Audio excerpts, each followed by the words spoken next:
ekonomi khusus salah satunya ditujukan untuk mendukung peningkatan nilai tambah perekonomian nasional. Lalu bagaimana strategi KEK menggait investor dan bagaimana dampaknya sejauh ini? Simak selengkapnya berikut ini.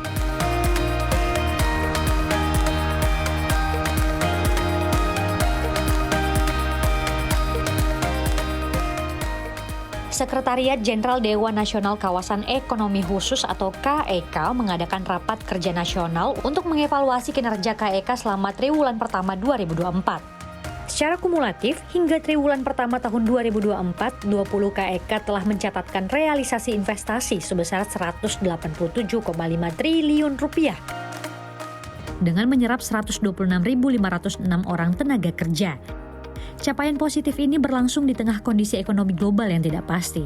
Lalu bagaimana pengembangan KEK bisa berdampak bagi ekonomi Indonesia, serta strategi apa yang dilakukan oleh Dewan Nasional KEK untuk bisa meyakinkan investor?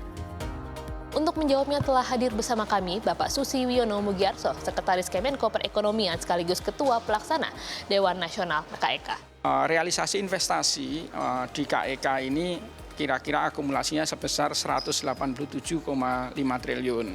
Tapi kalau kita di KEK itu betul-betul yang kita hitung yang memang sudah realisasi dalam bentuk fisik pembangunan maupun sektor jasa di KEK. Kira-kira penyerapan tenaga kerjanya lebih dari 126.000 orang. Terutama di industri manufaktur yang besar seperti yang di KEK Gresik, smelter, kemudian di manufaktur yang di Kendal dan sebagainya itu serapan tenaga kerjanya memang sangat besar sekali. Kemudian kalau kita lihat di 2024 sendiri, berdasarkan target yang kita tetapkan di Rakernas yang lalu, kita targetkan tambahan investasinya di 2024 itu kita targetnya 78,1 triliun. Kemudian yang terrealisasi sampai dengan akhir Maret kemarin memang baru 15,1 triliun, tapi biasanya memang siklusnya begitu. Di kuartal 1 memang masih belum terlalu tinggi, tapi dengan hitung-hitungan potensi yang ada di 2024, kira-kira kita akan bisa mencapai di 78,1 triliun. Nah, sebagaimana kita ketahui yang existing sekarang kan baru 20. Kemudian yang sudah disetujui oleh Bapak Presiden di Ratas beberapa bulan yang lalu, sekarang sedang proses PP-nya ada 3. Jadi totalnya sudah 23. Kemudian ada beberapa sekitar 4 atau 5 yang sedang diproses. Yang paling penting, kita sebenarnya tidak hanya mengukur kontribusi terhadap PDB nasional. Kita juga melakukan pengukuran kontribusinya terhadap PDRB di masing-masing daerah. Sebagai contoh yang paling besar kontribusinya itu KEK Kendal misalkan. Itu kan kontribusinya luar biasa terhadap PDRB-nya Kabupaten Kendal maupun Provinsi Jawa Tengah. Mudah-mudahan masih terkendali namun potensi eskalasinya cukup tinggi. Dengan posisi seperti ini kita ada warning teman-teman. Namun sejujurnya kalau kita bandingkan dengan realitas kondisi empiriknya gitu. Setiap saat masih banyak sekali calon-calon investor datang yang ke kita masih sangat yakin investasi akan masih sangat tinggi mengalir ke Indonesia khususnya di kawasan ekonomi khusus. Mereka yakin dengan stabilitas politik kemarin alhamdulillah cukup bagus, sangat kondusif. Kemudian yang kedua, fundamental ekonomi kita dirasa sangat kuat sekali.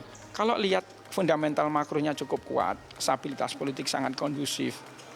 Sedangkan mereka melihat market Indonesia juga sangat bagus, pasti mereka akan ke sini.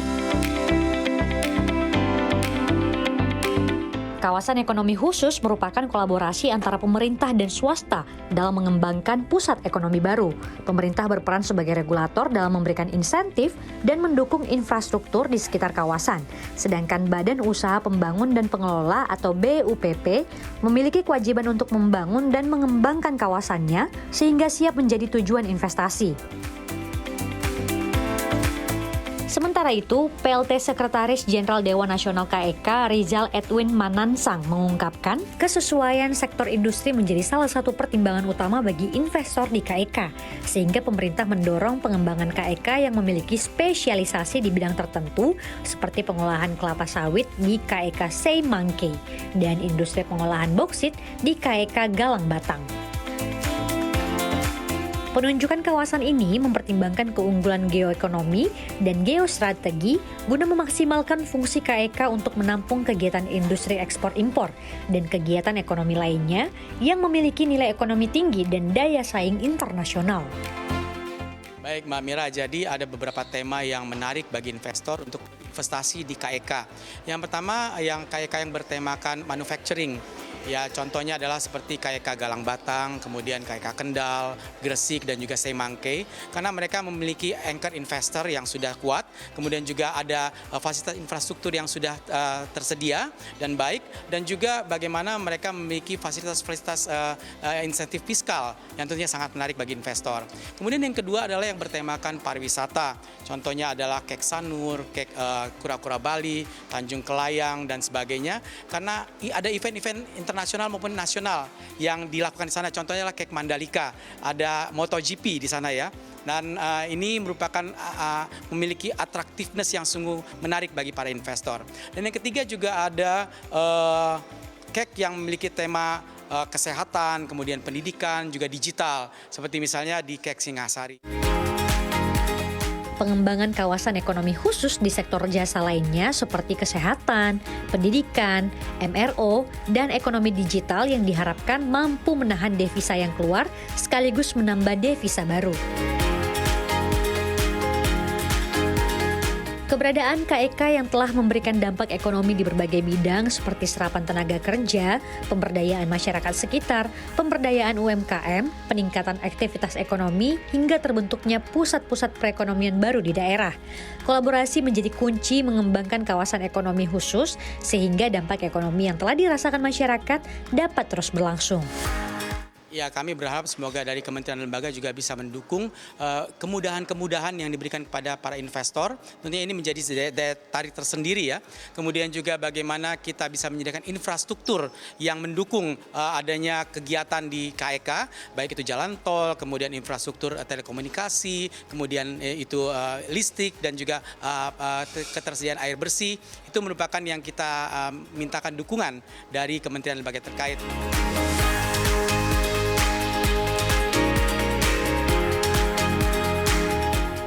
Kolaborasi semua pihak menjadi kunci peningkatan kinerja kawasan ekonomi khusus yang diharapkan mampu menjaga pertumbuhan ekonomi nasional. Dari Jakarta, Mira Rahmalia, Angga Yosua, Tim Liputan CNBC Indonesia.